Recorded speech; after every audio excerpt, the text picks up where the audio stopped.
første film var mere rocket og mere hurtig. Og mere... Det var faktisk lidt mere spontant lavet. Vi lavede på 2 uger og filmede den på en nat, som vi har gjort i aften her, ikke? Og så havde den energi med det. Der var nogen, der som gik gennem byen, og vi skulle vise København mere. Hvis jeg skulle sige noget, så er det nok lidt mere teenageagtigt, lidt mere ungdomsagtigt. Og den her er lidt mere melankolsk og sexet og dekadent. Så den første, der går de ligesom hjem fra byen, ikke? Den her, det er ligesom i byen. Min mening var, at vi lavede 3'eren, 2'eren og 1'eren. Og det her fungerer ligesom 2'eren. Så det går baglæns.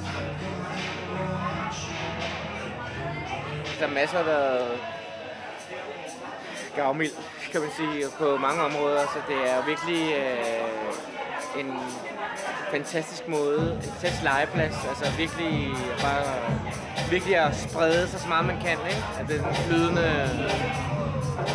flydende gang, ikke? Stedet for foto er meget stringent. Det kan jeg godt lide. Meget godt. Og processen i det, at man har så meget tid. Altså 3 ugers forberedelse og...